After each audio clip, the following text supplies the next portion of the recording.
O, update natin yung may-ari ng motor na Euro Motor 150. Iniwan kahapon. So ang problema nito, mula nung nag-loss compression pinagawa niya, tapos pagkatapos daw magawa, ang naging problema naman, umuusok. Lumalabas na mismo yung langis dito sa may tambutso. Ayan o. Oh, langis na yan. Oh, malinaw pang langis. Oh, okay. So binaklas na natin yung cylinder head mula nung nag-compression daw, nag-loss compression. Tapos pinagawa niya, naging ganyan yan ang itsura niya.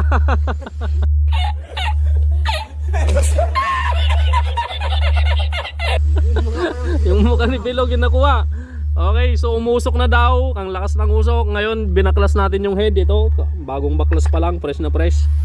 Yan, langis-langis. So chinek natin. Parang may napansin tayo dito, ayun sa may dulo ng balbula. Hindi ko alam kung ano yan. Mag-focus ka naman, brada. O yan o, parang may basahan na naipit. Ngayon, chinek natin dito sa may bandang intake, may valve seal.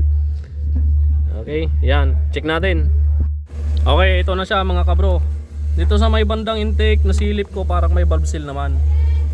Ayan, may valve seal dito, ilaw natin. Yan, ayun, nagkukulay green oh. May valve seal. Hindi ko lang alam kung original tong kinabit nila. Pero dito sa kabila, sa bandang exhaust, parang naaninag ko, wala siyang kulay green, parang walang valve seal. Oh, parang walang valve seal dito sa bandang exhaust. Tapos ito, nakikita nyo, parang may nakaipit na basahan. So baklasin natin tong valvula. Brother Lito, baklasin mo nga saglit para makita natin. Yan, patanggal natin kay Brother Lito. Intake, brother. Exhaust, bandang exhaust bro. Parang walang valve seal yung bandang exhaust eh. Huwag nating ikat yung video para makita.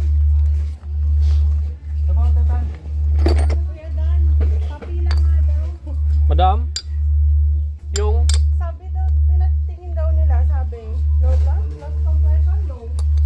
loss. Ay, sige. Compression daw yung block. Sige madam, check namin. Tignan muna namin to, parang walang valve seal eh, kaya umusok eh. Oh, the moment of truth. The moment of truth. Tan-tananan. Charan! Wala nga bro, walang valve seal. Oh, so, tingin sa kabila, walang valve seal oh. Kaya pala nagsusuka ng langis sa tambutso. Oh, wala. Lusot na lusot yung langis dyan. Walang valve seal eh. Sa kabila, bandang intake. Intake. Malinis boy, malinis. Intake valve. Hindi, baka nakabawan nun naglagay. Kalimutan na. Oo, minsan kasi ang tao ulyanin.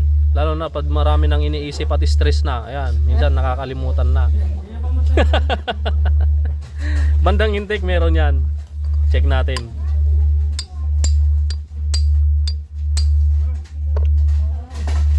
Ten ten ten ten ten ten ten. Meron yan, may valve seal yan.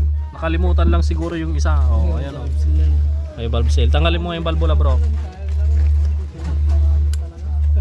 Alin? Okay. The moment of truth, walang valve seal yung bandang intake, yan oh. Ay, bandang exhaust pala, walang valve seal kaya nagsusuka ng langis sa bandang tambutso. Ayan oh. Walang valve seal, may valve seal. Sige, nakita na natin yung problema kung bakit nagsusuka ng langis. Ayan. Shoutout sa may-ari nito, yung nag-iwan kahapon. Boss, ito na yung motor mo. Nakita natin yung problema. Nakalimutan nilagay yung isang valve seal.